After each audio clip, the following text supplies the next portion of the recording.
Your life is a stage, but the script you're reading isn't yours. Every day you perform for an audience that expects you to fit their mold, smiling when you're hollow, speaking when you'd rather be silent. This isn't deceit. It's the mask Carl Jung called the persona, the face you wear to survive the world's gaze. The persona is your shield, forged from childhood lessons and societal rules.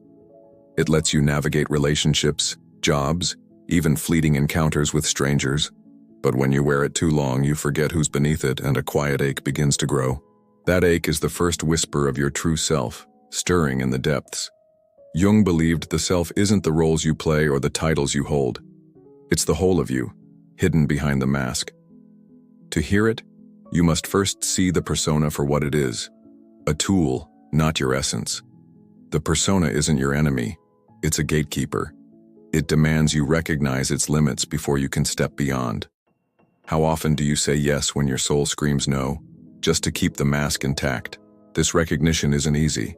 It's a confrontation with every choice you've made to belong. The world rewards conformity, but the self craves authenticity. Jung's archetypes, like the persona, are maps to guide you through this inner wilderness. The next archetype, the shadow, waits in the dark corners of your mind. It's not a villain, but a repository of everything you've pushed away, fears, desires, even strengths you've buried. The shadow doesn't judge, it simply holds what you've refused to claim. Have you ever snapped at someone and wondered where that rage came from? That's the shadow, slipping through the cracks of your polished exterior. It's not trying to ruin you, it's begging to be seen. Jung taught that ignoring the shadow gives it power over your life. It shapes your reactions, your relationships, even your dreams until you face it. To meet it is to reclaim the parts of you that make you whole, not just acceptable. The shadow often appears in dreams as a stranger or a beast, menacing yet familiar. It's the part of you that feels too raw, too wild for the world's approval. But it's also where your courage and creativity hide, waiting for you to call them forth. Facing the shadow doesn't mean indulging every impulse. It means listening, understanding, and integrating what you've exiled. This is the first step toward individuation, Jung's term for becoming who you truly are. The journey inward is a descent, not a climb. You're not chasing glory but truth, and the shadow is your guide to the depths. Every step you take toward it weakens the persona's grip, revealing a life less scripted. But the shadow isn't the end. It's a doorway to deeper archetypes. The Anima and Animus, the feminine and masculine within, begin to stir as you move closer to the self. They're not just ideas, but living forces that shape how you love, create, and think. The Anima for men is the inner feminine, intuition, emotion, the spark of mystery. She appears in dreams as a muse or a siren, guiding or unsettling you. She's the bridge to the unconscious, urging you to feel what you've suppressed. The Animus for women is the inner masculine, logic, direction, the drive to act. In dreams, he might be a warrior or a sage, pushing you to claim your voice. When ignored, he becomes a harsh critic, but when embraced, he's a source of strength. These archetypes aren't stereotypes, they're cosmic principles within every soul. Denying them creates imbalance, projecting your unmet needs onto others. Integrating them brings harmony, letting you relate without losing yourself. Jung saw the Anima and Animus as mediators between your ego and the self. They teach you that wholeness comes from embracing opposites, not choosing sides. To meet them is to discover a love that doesn't depend on another to complete you. The path through these archetypes is a symbolic one, paved with dreams and moments of clarity. Every time you pause to question your actions, you're walking it. The self, the center of Jung's psychology, is the destination, but it's also the journey itself. The self isn't a perfect version of you, it's the totality of who you are. It's the light and the dark, the known and the hidden, held in balance. Jung believed it speaks through symbols, like mandalas or sacred figures, guiding you toward integration. The self doesn't demand you abandon the world, it asks you to live in it authentically. It's the voice that says you're enough, even when the world disagrees. To hear it, you must quiet the noise of expectations and listen to your own pulse. This journey isn't about answers, It's about questions that reshape you. Each archetype you meet strips away another layer of illusion. The persona, shadow, anima, and animus are not just ideas, but living presences within you, waiting to be known. The world will always pull you toward its script, but the self calls you to write your own.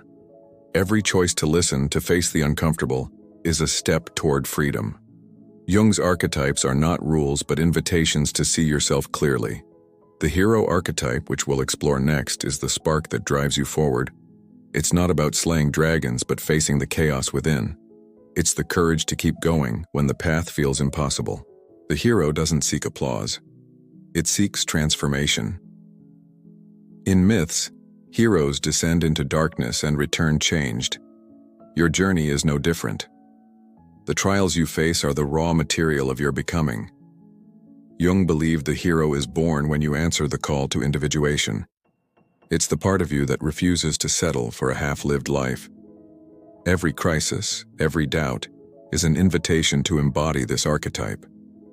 The Great Mother archetype follows, a force of creation and destruction. She's the womb of your psyche, nurturing and overwhelming. To meet her is to confront the paradox of life. You must let go to grow.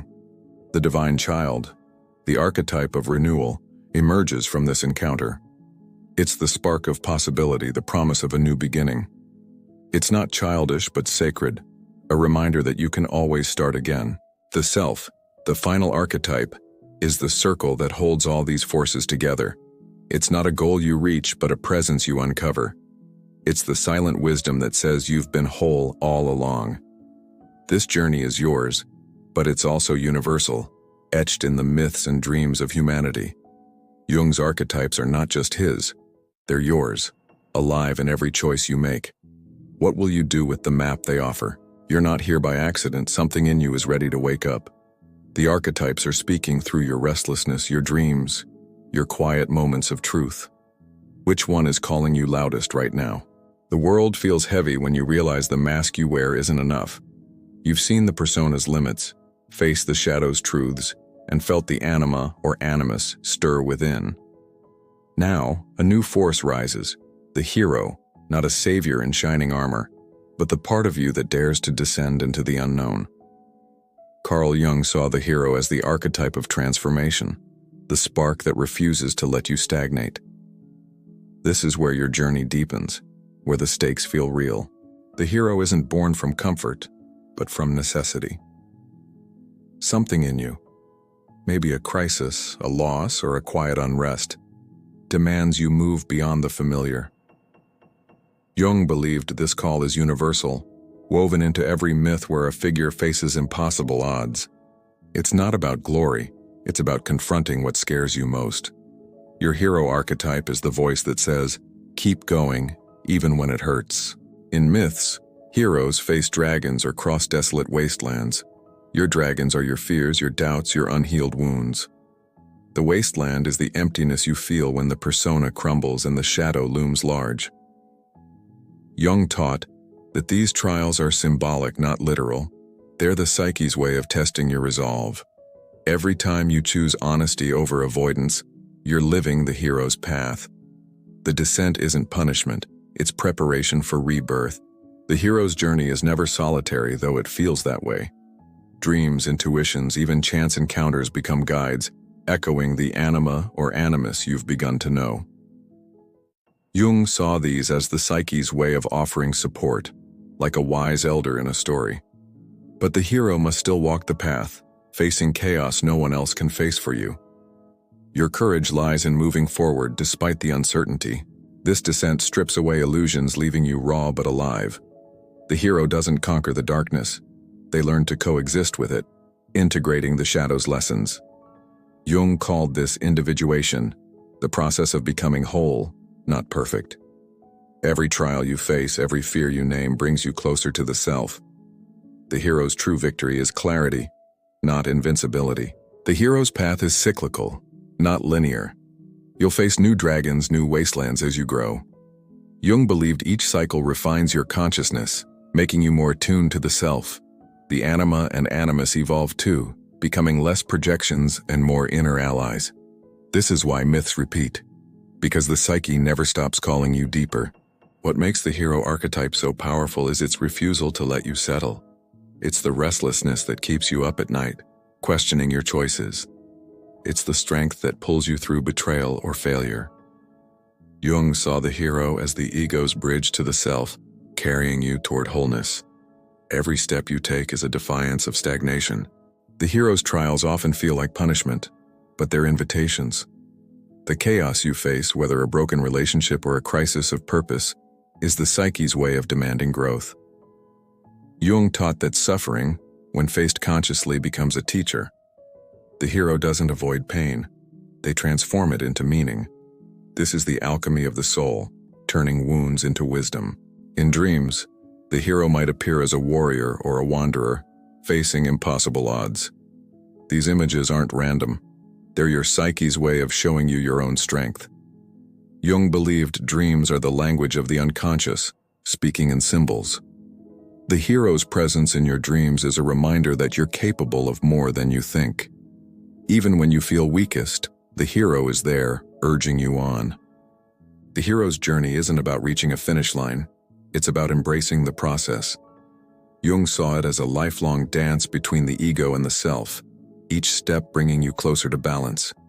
The trials you face now are shaping you for what's next. The Anima and Animus, once distant, become partners in this dance. The hero's courage makes their integration possible. As the hero descends, a new archetype begins to emerge, the Great Mother. She's the source of life and death, nurturing yet overwhelming.